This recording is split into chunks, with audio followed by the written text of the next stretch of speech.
many years, the local nonprofit FedUp has been a source of strength for families grieving the loss of loved ones to gun violence.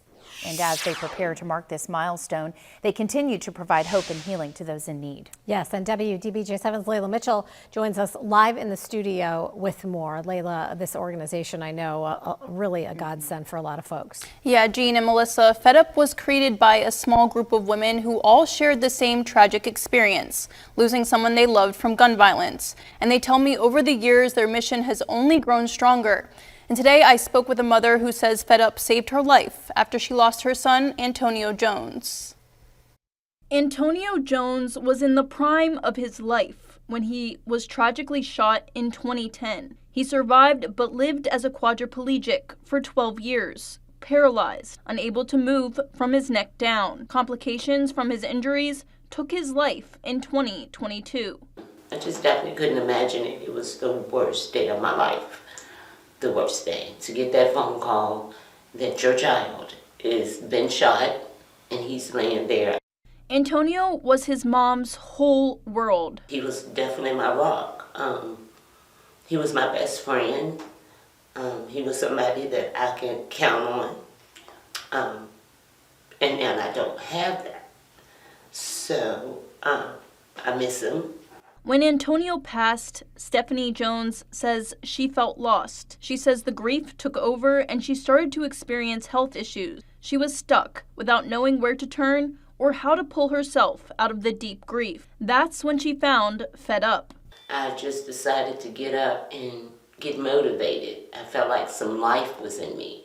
So I got up not thinking that I'm going to run into anybody, but I go to the bank, and as soon as I opened the door, Tracy Penn was standing at the door. It was like a burden kind of was lifted off my shoulders at the time. FedUp, which stands for Families Expecting Deliverance Using Prayer, was founded in Roanoke in 2005. It started with 5 women, each of them grieving a loved one taken by gun violence. That includes co-founder Renee Taylor, who lost both her father and brother. And even the 20-year anniversary that we're coming up on, it's bittersweet. It is sweet because you get to offer hope to so many people, and you're a part of their healing and a part of their growth. But bitter because FedUp was founded on my father and my baby brother's blood. You have to understand, and the other 3 victims as well. What began as a small support group of women supporting each other has grown into a full nonprofit. Over the past 20 years, FedUp has provided grieving families with financial assistance, emotional support, and spiritual guidance, meeting them where they are in their grief. But Stephanie and Renee know the pain of losing a loved one to violence. And as FedUp prepares to mark 20 years, they want grieving families to know they're not alone. Just get up. When you feel like that you cannot go on, just get up, because that loved one don't want you there. You see people who have come out of it and can still navigate their new norm. You will never be over it. You will never forget your loved one.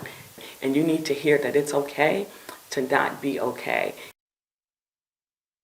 And FedUp will celebrate its 20th anniversary during National Gun Violence Awareness Weekend, and that's the first weekend of June. They're planning several events, including a gala where everything will be decked out in orange to honor victims and spread awareness.